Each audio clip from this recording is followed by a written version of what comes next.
विशेष कार्यक्रम के अंतर्गत प्रस्तुत है प्रदेश में मनाए जा रहे सेवा पखवाड़े पर विशेष परिचर्चा में भाग ले रहे हैं बाबा साहेब भीमराव अंबेडकर विश्वविद्यालय के पत्रकारिता विभाग के प्रोफेसर गोविंद जी पांडे और वरिष्ठ पत्रकार राजीव तिवारी। इसका संचालन कर रहे हैं आकाशवाणी के संवाददाता सुशील चंद्र तिवारी। देश भर में 17 सितंबर से लेकर के 2 अक्टूबर तक सेवा पखवाड़ा मनाया जा रहा है। इस दौरान विभिन्न कार्यक्रम आयोजित किए जा रहे हैं, रक्तदान शिविर हो रहे हैं। इसके अलावा आम जन तक पहुंचने का सरकार द्वारा और विभिन्न गैर राजनीतिक संगठनों द्वारा भी प्रयास किया जा रहा है। जन जन की सेवा, उन्हें सरकारी योजनाओं का लाभ दिलाने का प्रयास और उन तक सेवा से जुड़े जितने भी कार्य हो सकते हैं जिसका उन्हें फायदा हो, इन सभी को करने का प्रयास इन 15 दिनों में हो रहा है और समाज के बड़े तबके तक पहुंचने का प्रयास हो रहा है। इसकी क्या उपयोगिता है, किस तरीके से ये समाज को ये अभियान प्रभावित कर रहा है, इस पर बातचीत करने के लिए बाबा साहब भीमराव अंबेडकर विश्वविद्यालय के प्रोफेसर गोविंद जी पांडे हमारे साथ हैं। इसके अलावा इस परिचर्चा में हमारे साथ रहेंगे वरिष्ठ पत्रकार राजीव तिवारी। गोविंद जी, आपसे जानना चाहेंगे, समाज में सेवा का कार्य हमेशा से ही पुनीत कार्य माना जाता है। जब सरकारें जनता तक पहुंचने का प्रयास करती हैं सेवा के माध्यम से, एक विशेष पखवाड़ा आयोजित करके ऑर्गेनाइज तरीके से, उसका कितना सकारात्मक प्रभाव होता है? जब सरकार किसी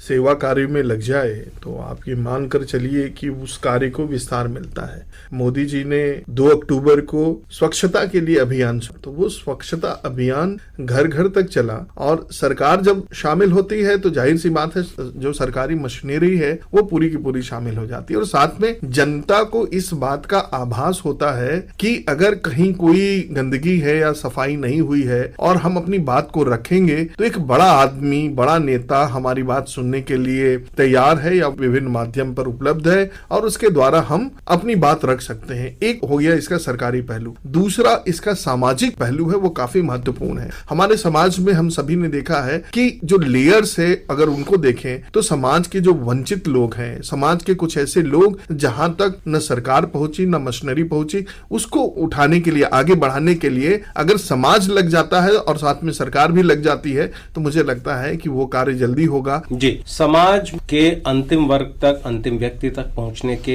इस पूरे 15 दिनों के कार्यक्रमों के जरिए प्रयास किए जा रहे हैं। युवाओं की इसमें बड़ी भागीदारी है। रक्तदान शिविर तमाम जगह आयोजित हो रहे हैं, सरकारी स्तर पर भी आयोजित हो रहे हैं और गैर सरकारी स्तर पर भी। राजनीतिक दल भी अपनी ओर से प्रयास कर रहे हैं। भारतीय जनता पार्टी की तरफ से भी लगातार ऐसे कार्यक्रम हो रहे हैं। विशेष तौर पर दीनदयाल उपाध्याय जी का जन्म दिवस भी इसी दौरान पड़ता है, तो अंत्योदय को लेकर के जो उनकी धारणाएं थी, उस विचारधारा से चलते हुए पार्टी की तरफ से भी काम हो रहा है और सरकार तमाम जगहों पर, विभिन्न मेडिकल कॉलेजों में, छोटे छोटे नर्सिंग अस्पतालों में रक्तदान एक महाअभियान इस पूरे 15 दिनों के कार्यक्रमों के दौरान रहा। राजीव जी, खासतौर पर हमने कोरोना के बाद देखा और लगभग हर साल इस वक्त देखते हैं कि किस तरीके से रक्तदान की जरूरत पड़ती है। ये जो डेंगू और तमाम इस तरीके की बीमारियां होती हैं, इस तरीके के जो अभियान चलते हैं वो युवाओं में रक्तदान को लेकर के जागरूकता भी बढ़ाते हैं और एक सेवा का आध्यात्मिक पहलू भी उनके अंदर विकसित होता है। वो एक तरीके से मनुष्यता की ओर और 4 कदम बढ़ते हैं। किस तरीके से ये उनको प्रोत्साहन? देखिए, रक्तदान को महादान कहा गया है। क्यों? क्योंकि रक्त एक ऐसी चीज है कि विज्ञान ने चाहे जितने भी तरक्की कर ली हो, लेकिन रक्त की एक बूंद भी लैब में बनाई नहीं जा सकती। वह एक दूसरे को देकर ही पूर्ति की जा सकती। या तो शरीर आपका सबसे बड़ा प्राकृतिक कारखाना है, स्वयं बनाता है और जिसके अंदर वो दान की भावना आ जाती। इसी तरीके के आह्वान से जब कोई समाज का बड़ा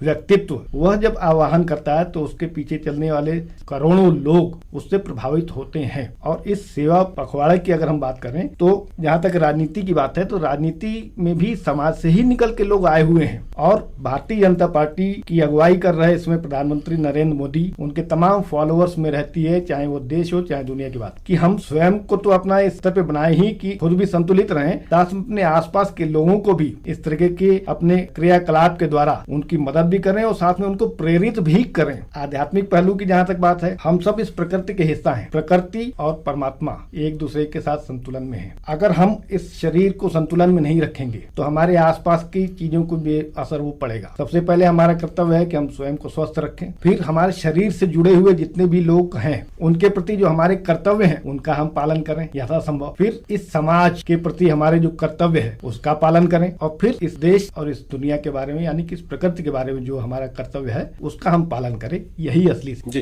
गोविंद जी, कार्यक्रम ये जो सेवा पखवाड़ा शुरू होता है 17 सितंबर से शुरू होता है, प्रधानमंत्री नरेंद्र मोदी जी का जन्मदिन है, और खत्म होता है महात्मा गांधी के जन्मदिन। महात्मा गांधी की सोच अगर आप देखें तो आज भी पूरी दुनिया में सबसे ज्यादा युवाओं को प्रभावित करती है। जहां तक कि उनकी सत्य के साथ मेरे प्रयोग आत्मकथा है, आज भी सबसे ज्यादा बिकने वाली किताबों में शामिल है। बहुत बार चीजों को अप्रासंगिक कह करके खारिज किया जाता है, लेकिन आज भी गांधी जो है बहुत ज्यादा प्रासंगिक है और खासतौर पर युवाओं में प्रासंगिक है। इस सेवा पखवाड़ा के जरिए प्रधानमंत्री नरेंद्र मोदी जो कि कई मायनों में युवा पीढ़ी को प्रभावित करते हैं, और महात्मा गांधी जो कि युवाओं में उतने ही लोकप्रिय हैं जो आज से 100 साल पहले लोग, बल्कि ज्यादा ही हैं एक तरीके से। आप युवाओं पर इस सेवा पखवाड़े का क्या असर देखते हैं? खासतौर पर इन दोनों शख्सियतों का क्या प्रभाव आज के युग में देखते? देखिए, गांधी प्रासंगिक थे और प्रासंगिक रहेंगे। गांधी को रिप्लेस कर देना किसी भी समाज के लिए मुझे नहीं लगता कि संभव है। हम गांधी जी की अगर बात करें तो उन्होंने कहा था कि हमारी सेवा उनके भी प्रमुख कर्मों में से एक। जी, और साथ ही साथ उन्होंने एक बात और कही थी जो युवाओं के लिए है कि हम अपनी लालच को अगर दूर कर लें, क्योंकि लालच तो है ही,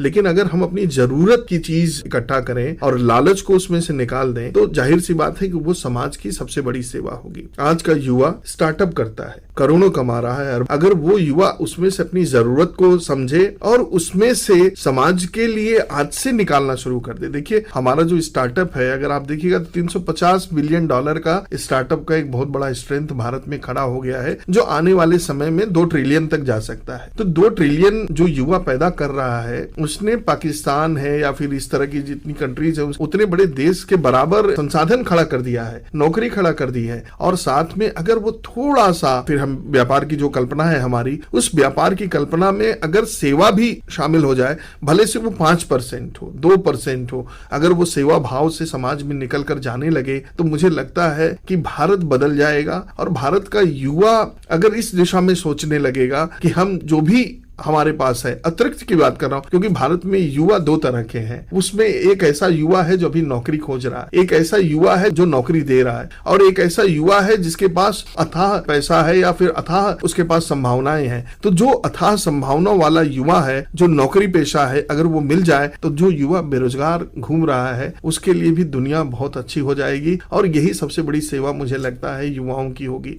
हम हाथ पकड़कर जो नीचे का युवा है अगर उसको ऊपर की तरफ ले आए तो वो समाज को पॉजिटिव तरीके से लेगा और साथ ही साथ वो समाज में कंट्रीब्यूट भी करेगा। मुझे लगता है गांधी और जो हमारे नरेंद्र मोदी जी हैं वो दोनों एक ही बात कहते हैं कि हमें सबका साथ और सबका विकास करना है। अगर हम आगे बढ़ गए लेकिन हमारे साथ रहने वाले 100 लोग अभी भी पीछे हैं तो वो समाज विकसित समाज नहीं कहलाएगा। इसीलिए अगर हम विकास की एक सीढ़ी चढ़ रहे तो हम दूसरे का भी हाथ पकड़ के उसे भी अपनी तरफ लेकर चलेंगे तो सारा समाज विकास की सीढ़ियां चलता चला जाएगा, जिसमें युवाओं की सबसे बड़ी भूमिका है। बिल्कुल, और ये भी सेवा का ही एक स्वरूप है। अगर आप किसी दूसरे युवा को जो आपसे पीछे रह गया है उसे समाज में आगे बढ़ने का मौका देते हैं, उसका साथ देते हैं। राजीव जी, विवेकानंद जी ने कहा कि मनुष्य की सेवा करने से बड़ा कोई धर्म नहीं है। आज जिस मकसद से, जिस उद्देश्य से, जिस भावना के साथ इस सेवा पखवाड़े का आयोजन हो रहा है, अंतिम व्यक्ति तक पहुंचने की सरकार द्वारा कोशिश हो रही है, विभिन्न संगठनों द्वारा कोशिश हो रही है। कितना आपको लगता है कि इस तरीके के प्रयासों की जरूरत है और इससे कितना बदलाव होता है? निश्चित रूप से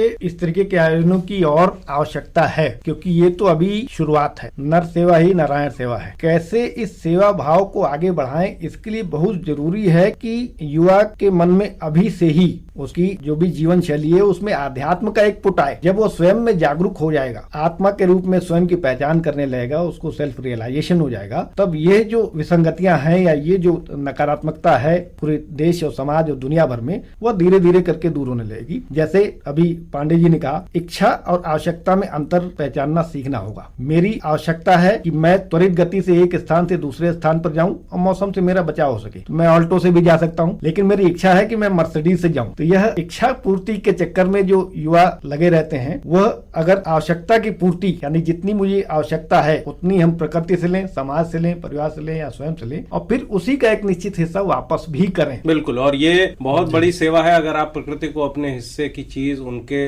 अपने द्वारा कमाई हुई चीज, अपना संचय वैभव जो भी है उसको वापस भी दान करते हैं। मोदी जी तमाम कार्यक्रमों में इसकी चर्चा भी करते हैं। जैसे मुझे याद आता है IIT में उन्होंने कहा कि उस व्यक्ति को नहीं भूलना चाहिए जिसके पास आप रात में चाय पीने जाते थे एग्जाम की तैयारियों के दौरान। कहीं ना कहीं आपकी कामयाबी में उसका भी कुछ न कुछ योगदान हाथ है। तो बिल्कुल, और इसी मकसद से, सेवा परमो धर्म के मकसद से ही जो है सेवा पखवाड़ा आयोजित किया जा रहा है, जिसमें तमाम कार्यक्रम चल रहे हैं और लोगों तक सरकार की सुविधाओं के साथ ही अन्य महत्वपूर्ण सुविधाओं को पहुंचाने और उनकी मदद करने का प्रयास हो रहा है। राजीव जी और गोविंद जी पांडे, आप दोनों लोगों ने हमारे साथ इस परिचर्चा में भाग लिया। आकाशवाणी के इस कार्यक्रम में शामिल होने के लिए आपका बहुत बहुत विशेष कार्यक्रम के अंतर्गत अभी आप सुन रहे थे प्रदेश में मनाए जा रहे सेवा पखवाड़े पर विशेष परिचर्चा में भाग ले रहे थे बाबा साहब भीमराव अंबेडकर विश्वविद्यालय के पत्रकारिता विभाग के प्रोफेसर गोविंद जी पांडे और वरिष्ठ पत्रकार राजीव तिवारी। इसका संचालन कर रहे थे आकाशवाणी के संवाददाता